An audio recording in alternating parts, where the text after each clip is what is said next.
मई 1988 अमृतसर, पंजाब। सिखों का सबसे पवित्र धार्मिक स्थल गोल्डन टेम्पल एक बार फिर से हाईजैक हो चुका था। 1984 के ऑपरेशन ब्लू स्टार के जख्म अभी पूरी तरह भरे भी नहीं थे कि खालिस्तानी आतंकियों ने फिर से इस पवित्र स्थल को अपना अभेद्य गढ़ बना लिया था। अंदर खूंखार आतंकी कमांडर सुरजीत सिंह पंटा अपने सैकड़ों हथियारबंद गुर्गों के साथ सांप की तरह कुंडली मारकर बैठा था। लेकिन इसी खौफनाक माहौल के बीच मंदिर के बाहर की भीड़भाड़ वाली गलियों में एक नया चेहरा नजर आने लगा था। एक दुबला पतला और थका हुआ सा रिक्शा वाला। अंदर बैठे आतंकी जो हर वक्त मौत के खौफ में रहते थे, किसी भी अजनबी पर तुरंत शक करते थे। जल्द ही उनकी बाज जैसी नजरें इस नए रिक्शा वाले पर पड़ गईं। उन्हें लगा कि ये पुलिस का कोई नया इन्फॉर्मर है। एक रात एक सुनसान गली में उसे कुछ हथियारबंद आतंकियों ने घेर लिया। कौन है तू? पुलिस का कुत्ता? एक आतंकी ने गुर्राते हुए कहा। मौत सामने खड़ी थी। एक आम इंसान होता तो शायद रहम की भीख मांगता या डर के मारे कांपने लगता, लेकिन उस रिक्शा वाले के चेहरे पर खौफ का एक कतरा भी नहीं था। वो रिक्शा वाला कोई आम इंसान नहीं था। वो था भारतीय खुफिया एजेंसी का सबसे खतरनाक और होनहार अंडरकवर एजेंट अजित कुमार डोभाल। 1980 के दशक का वो दौर जब पंजाब जल रहा था। 1984 में हुए ऑपरेशन ब्लू स्टार ने खालिस्तानी आतंकवादियों को मंदिर परिसर से निकाल फेंका था, लेकिन उसकी कीमत देश को बहुत भारी चुकानी पड़ी थी। वो एक कन्वेंशनल मिलिट्री इंटरवेंशन था जिसमें भारी हथियारों का इस्तेमाल हुआ, पवित्र अकाल तख्त को नुकसान पहुंचा और पूरी दुनिया में सिख समुदाय की भावनाओं को गहरी ठेस लगी। उस एक ऑपरेशन ने आतंकवाद को खत्म करने के बजाय उसे एक नई और भी ज्यादा खतरनाक आग दे दी थी। 1986 आते आते आतंकवादियों ने फिर से गोल्डन टेम्पल पर कब्जा जमा लिया था। आतंकियों ने मंदिर के अंदर से अपनी एक पैरेलल सरकार चलानी शुरू कर दी थी। पंथिक कमेटी नाम के एक कट्टरपंथी गुट ने खुलेआम भारतीय राज्य सत्ता को चुनौती दे दी थी। पंजाब की सड़कों पर खौफ का नंगा नाच चल रहा था। टारगेटेड किलिंग्स, पुलिस इन्फॉर्मर्स की हत्याएं और पत्रकारों को मौत के घाट उतारना आम बात हो गई थी। सरकार ने 1986 में ऑपरेशन ब्लैक थंडर लॉन्च किया।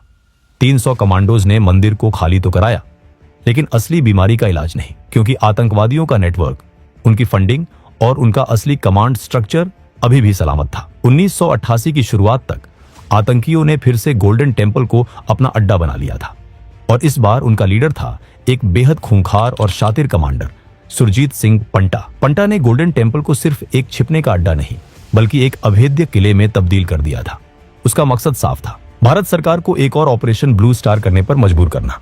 वो जानता था कि अगर सेना फिर से अंदर घुसी और मंदिर को नुकसान हुआ तो पूरे पंजाब में एक ऐसा विद्रोह भड़केगा जिसे दिल्ली कभी नहीं रोक पाएगी। दिल्ली में एक बेहद गुप्त और सुरक्षित कमरे में रात के 3 बजे एक हाई लेवल मीटिंग चल रही थी। टेबल के एक तरफ बैठे थे PM Rajiv Gandhi, intelligence bureau IB के डायरेक्टर एम.के. नारायणन, आईबी के जॉइंट डायरेक्टर अजित कुमार डोभाल और उनके सामने थे एनएसजी के टॉप कमांडर्स।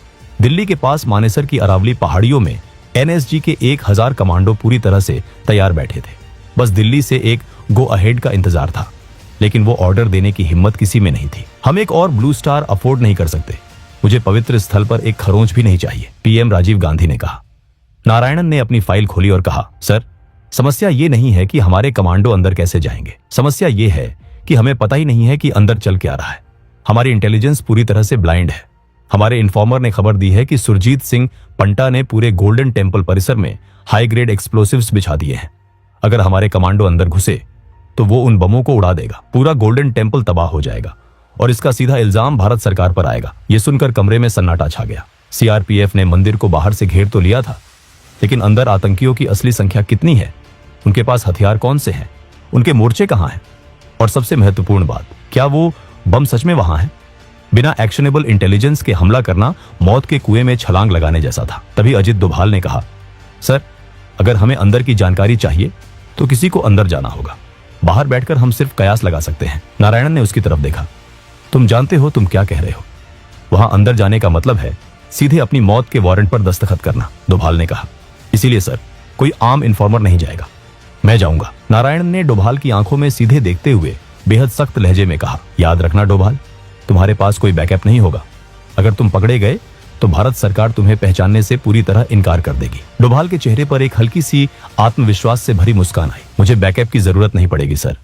फिर नारायणन ने कहा, तुम्हें परमिशन दी जाती है, जाओ और इस नासुर को खत्म करो। अमृतसर में गोल्डन टेम्पल के आसपास की तंग भीड़भाड़ वाली गलियां श्रद्धालुओं और स्थानीय लोगों से खचाखच भरी थी। इसी भीड़ के बीच अजित डोभाल एक रिक्शा वाले के रूप में वहां घूम रहे थे। वो दिन भर उन तंग गलियों में पसीना बहाते सवारियां लेकर जाते, लेकिन उनकी नजरें गिद्ध की तरह मंदिर के हर एंट्री और एग्जिट पॉइंट पर टिकी रहती थी। वो मंदिर की बाहरी सुरक्षा, आतंकियों की आवाजाही और उनके पहरेदारी के पैटर्न को खामोशी से अपने दिमाग में स्कैन कर रहे थे। आतंकी खौफ के उस माहौल में बहुत चौकन्ने थे। सुरजीत सिंह पंटा के गुर्गों को हर अजनबी पर पुलिस का इन्फॉर्मर होने का शक होता था और जल्द ही उनकी नजर अजित डोभाल पर पड़ गई। तकरीबन 10 दिनों तक मौत के साथ आंख मिचौली का ये खेल चलता रहा। डोभाल जानते थे कि उन पर नजर रखी जा रही है। वो चाहते थे कि आतंकी उन पर शक करे। वो चाहते थे कि आतंकी खुद चलकर उनके पास आए। और 10वें दिन वही हुआ। अंधेरी गली में डोभाल को कुछ हथियारबंद आतंकियों ने घेर लिया। बंदूकों की नाल उनकी कनपटी पर टिका दी गई। उन्हें गालियां दी गई, धमकाया गया। उन्हें लगा कि उन्होंने पुलिस के एक और छोटे मोटे इन्फॉर्मर को पकड़ लिया है, जिसे वो अभी दर्दनाक मौत दे देंगे। लेकिन डोभाल ने डरने या रहम की भीख मांगने के बजाय एक ऐसी चाल चली जिसने आतंकियों के होश उड़ा दिए। डोभाल ने सख्त लहजे में एकदम खालिस और रवानी वाली उर्दू में कहा, बेवकूफो, बंदूक नीचे करो। अगर तुमने मुझे मार दिया तो तुम्हारी पूरी कौम की आजादी का सपना यही खाक हो जाएगा। मुझे तुम्हारे पास तुम्हारे आकाओं ने भेजा है। आतंकी सन्न रह गए। कौन आका? तू है कौन? डोभाल ने अपना वो ट्रम्प कार्ड फेंका जिसे उन्होंने बरसों पाकिस्तान में रहकर तैयार किया था। मैं पाकिस्तानी खुफिया एजेंसी ISI का स्पेशल ऑपरेटिव हूँ। मुझे बॉर्डर पार से खास तौर पर तुम्हारी मदद करने के लिए भेजा गया है। खालिस्तानी आतंकियों को डोभाल की बात पर विश्वास हो गया। ये कोई तुक्का नहीं था। भारतीय खुफिया एजेंसियों ने पंजाब बॉर्डर पर एक असली पाकिस्तानी ISI एजेंट को इंटरसेप्ट करके गायब कर दिया था, जो वाकई में अमृतसर आने वाला था। डोभाल उसी ISI एजेंट की पहचान ओढ़कर वहां गए थे। आतंकियों के कमांडर सुरजीत सिंह पंटा के सामने डोभाल को पेश किया गया। पंटा एक क्रूर और चालाक आतंकी था। उसने डोभाल से घंटों तक पूछताछ की, लेकिन डोभाल डरे नहीं।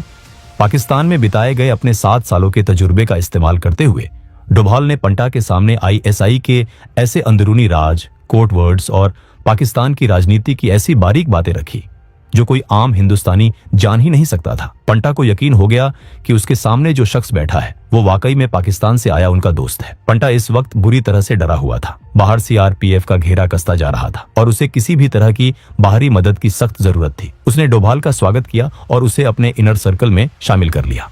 अगले कुछ दिन डोभाल के लिए किसी बुरे सपने से कम नहीं थे। वो आतंकियों के साथ खा रहे थे, सो रहे थे और हर पल इस खौफ के साये में जी रहे थे कि अगर एक भी गलती हुई, अगर उनका कवर 1 सेकंड के लिए भी हटा, तो उन्हें ऐसी मौत मिलेगी जिसे सोचकर भी रोंगटे खड़े हो जाते हैं। लेकिन डोभाल अपना काम कर रहे थे। पंटा ने डोभाल को वो बम दिखाए जिनके दम पर वो भारत सरकार को ब्लैकमेल कर रहा था। डोभाल ने बमों का मुआयना किया और तभी उन्हें वो जानकारी मिली जिसने इस पूरे ऑपरेशन की दिशा बदल दी। बम असली नहीं थे, वो नकली बम थे। सुरजीत सिंह पंटा ने सरकार को ब्लैकमेल करने के लिए सिर्फ एक अफवाह उड़ाई थी। उसके पास मंदिर को उड़ाने लायक कोई हाई ग्रेड एक्सप्लोसिव था ही नहीं। ये एक ब्लफ था। डोभाल ने इसके अलावा भी बहुत कुछ देखा। उन्होंने आतंकियों की सही संख्या का पता लगाया, जो कि करीब 200 तक थे। उनके हथियारों की गिनती की, कितनी AK-47 है, कौन सा हथियार कहां रखा है। उन्होंने पूरे मंदिर परिसर का दिमाग में एक ब्लूप्रिंट तैयार कर लिया कि कौन सा आतंकी किस मोर्चे पर खड़ा है, उनके ब्लाइंड स्पॉट्स क्या हैं और कमजोर कड़ियां कौन सी है। इसके बाद डोभाल ने पंटा को यकीन दिलाया कि उन्हें सीमा पार अपने आकाओं से संपर्क करने के लिए बाहर जाना होगा। पंटा, जो इस वक्त बाहरी मदद के लिए बेतहाशा तड़प रहा था, इस झांसे में आ गया। जैसे ही डोभाल उस अभेद्य किले से सुरक्षित बाहर निकले, उन्होंने सीधा रुख किया उस सीक्रेट कमांड पोस्ट की तरफ, जहां पंजाब पुलिस के सुपर कॉप DGP के PS गिल और NSG के टॉप कमांडर बेताबी से उनका इंतजार कर रहे थे। डोभाल ने टेबल पर एक खाली कागज खींचा और अपनी गजब की मेमोरी के दम पर पूरे गोल्डन टेम्पल का एक सटीक नक्शा बनाया। डोभाल ने उस नक्शे पर उंगली रखते हुए कहा, पंटा के पास मंदिर को उड़ाने लायक कोई बारूद नहीं है। बम नकली है। ये सिर्फ एक साइकोलॉजिकल ब्लफ है। कमरे में मानो एक भारी बोझ उतर गया। जिस म्यूचुअली अश्योर्ड डिस्ट्रक्शन के डर से दिल्ली के हाथ पैर बंधे हुए थे, डोभाल ने उस डर को जड़ से उखाड़ फेंका था। डोभाल ने आगे कहा, अंदर करीब 200 आतंकी हैं। उनकी पोजीशन परिक्रमा के ईस्टर्न और सदर्न टेरेसेस पर ज्यादा मजबूत है। अगर हम उन्हें सटीक स्नाइपर फायर से पिन डाउन कर दें तो वो खुद घुटने टेक देंगे। इसके बाद गिल ने NSG कमांडर की तरफ देखा और कहा, शिकार अब पिंजरे में है और पिंजरे का ताला हमारे पास है। 11 मई 1988 ऑपरेशन ब्लैक थंडर 2 आधिकारिक तौर पर शुरू हो चुका था। KPS गिल बाहर से पुलिस फोर्स का नेतृत्व कर रहे थे। NSG के 51 स्पेशल एक्शन ग्रुप के 1000 कमांडो एक्शन में आ चुके थे, लेकिन इस बार कोई अंधी फायरिंग नहीं हुई। आर्मी की तरह इन्फेंट्री को अंदर नहीं धकेला गया। रणनीति थी थकाकर मारना। डोभाल द्वारा दिए गए सटीक नक्शों की मदद से एनएसजी के स्नाइपर्स ने मंदिर के चारों तरफ मौजूद ऊंची इमारतों पर अपनी पोजीशंस ले ली। इनमें सबसे अहम था एक 300 फुट ऊंचा पानी का टैंक, जहां से मंदिर के अंदर का पूरा आंगन साफ नजर आता था। एनएसजी के पास जर्मनी की बनी high tech Heckler and Koch PSG-1 sniper rifles थीं, जिनमें नाइट विजन स्कोप लगे थे। जैसे ही कोई आतंकी कवर से बाहर निकलने की कोशिश करता, स्नाइपर की एक सटीक गोली उसे वहीं ढेर कर देती। आतंकियों की पूरी डिफेंस लाइन पैरालाइज हो चुकी थी। उसी समय बाहर से मनोवैज्ञानिक युद्ध शुरू कर दिया गया। मंदिर की बिजली और पानी की सप्लाई काट दी गई। भीषण गर्मी में आतंकी प्यास से तड़पने लगे। लाउडस्पीकरों पर लगातार घोषणाएं की जा रही थी कि वो सरेंडर कर दें। लगातार स्नाइपर फायर और पानी की कमी ने खालिस्तानी आतंकियों के हौसले पस्त कर दिए। 18 और 19 मई को आतंकियों ने हथियार डाल दिए। करीब 200 खालिस्तानी आतंकी ने सरेंडर किया। 41 आतंकी मारे गए, जिनमें सुरजीत सिंह पंटा भी शामिल था, लेकिन उसने खुद साइनाइड खाकर अपनी जान दे दी। इस ऑपरेशन की सबसे बड़ी जीत ये थी कि एनएसजी का एक भी कमांडो शहीद नहीं हुआ। आम नागरिकों की कोई जान नहीं गई और सबसे अहम पवित्र गोल्डन टेम्पल को खरोंच तक नहीं आई। ऑपरेशन ब्लू स्टार का कलंक ऑपरेशन ब्लैक थंडर 2 की शानदार सफलता से धुल चुका था।